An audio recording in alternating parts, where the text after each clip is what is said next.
Meus queridos alunos do 9º ano, como vão todos vocês? Como estão as coisas? Espero que estejam bem e estamos hoje aqui nos encontrando para mais uma correção das nossas atividades. Nós estamos agora finalizando o PET volume 2 e no vídeo de hoje nós vamos corrigir então as atividades da semana 3 e 4. Com muita alegria, nós conseguimos, então, finalizar esse ciclo da nossa aprendizagem no volume 2 do PET. Iniciaremos agora, então, Língua Portuguesa, semana 3. A primeira questão pede para lermos a tirinha, onde começa aqui uma conversa do Charlie Brown com o seu amigo de correspondência. E então ele diz assim: querido amigo de correspondência, me desculpe por não escrever seguidamente. Eu notei que tenho perdido muito tempo assistindo a TV. E a partir de agora, eu vou utilizar o meu tempo melhor, fazendo coisas como ler livros e escrever cartas. Tenho que terminar agora, porque meu programa favorito vai começar. Seu amigo Charlie Brown. Então, lemos a tirinha.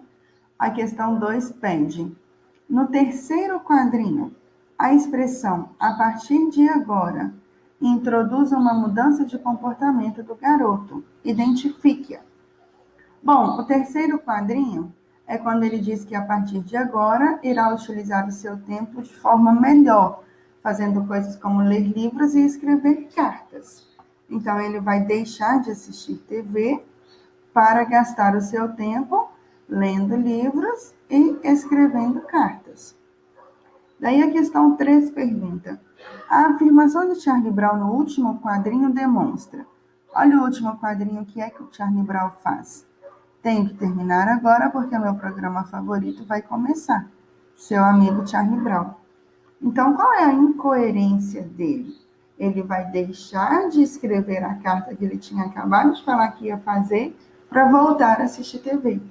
Opção C, o último quadrinho demonstra a incoerência da atitude dele. Nas atividades 4 e 5, pede para que nós identifiquemos a ideia introduzida pelo termo destacado. Aqui está o termo destacado e nós vamos tentar entender qual é a ideia desse termo. A frase diz, fazendo coisas como ler livros e escrever cartas. Então, esse como aqui está exemplificando o que ele fará, que é ler livros e escrever cartas. Nós poderíamos substituir esse termo por uma expressão como fazendo coisas, como, por exemplo, ler livros e escrever cartas. Então, ele está exemplificando. Opção D. Na 5, diz, tem que terminar agora porque meu programa favorito vai começar. Por que é que o Charlie Brown tem que terminar agora? Bom, a causa dele terminar a carta é porque o programa favorito dele vai começar. Então, esse porquê nos introduz a ideia de causa.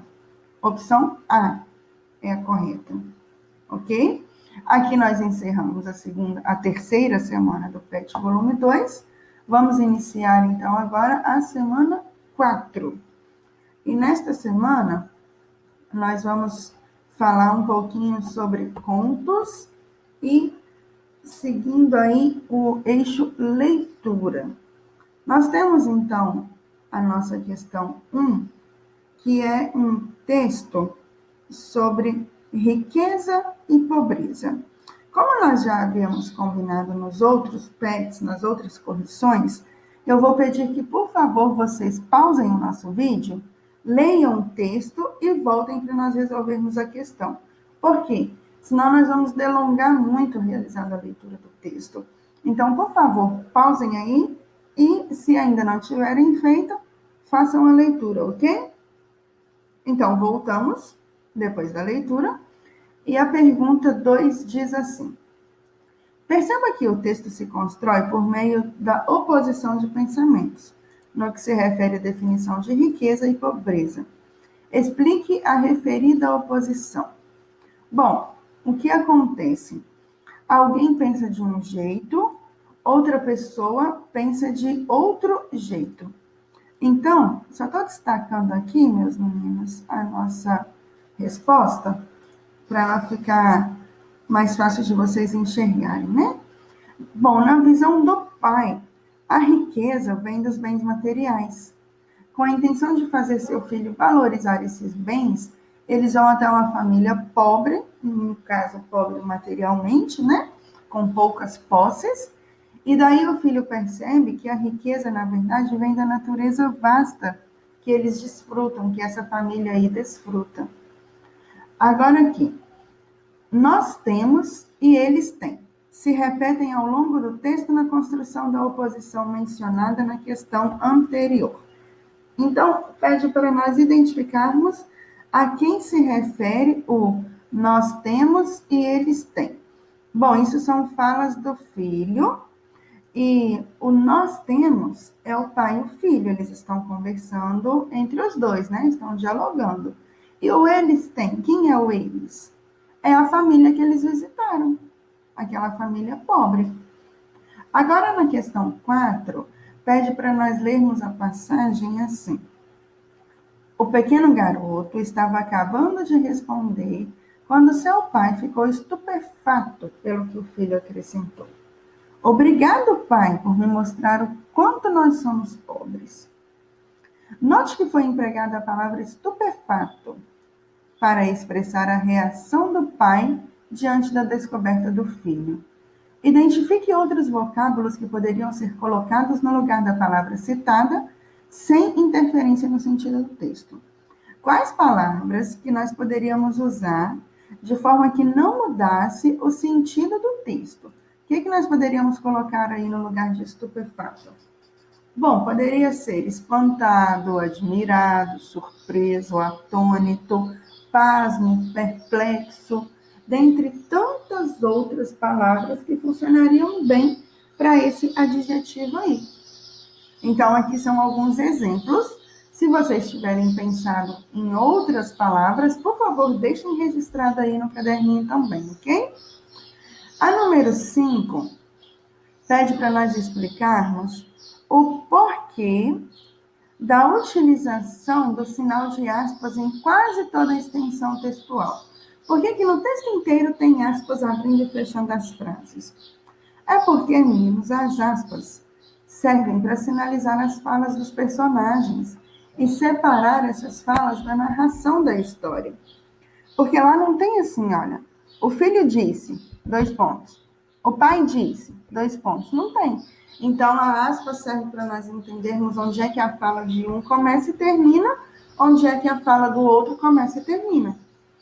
A questão 6 nos pergunta: justifique o emprego da vírgula nesses trechos em que... Deixa-me ver aqui se eu vou conseguir mudar a letra. Não vou.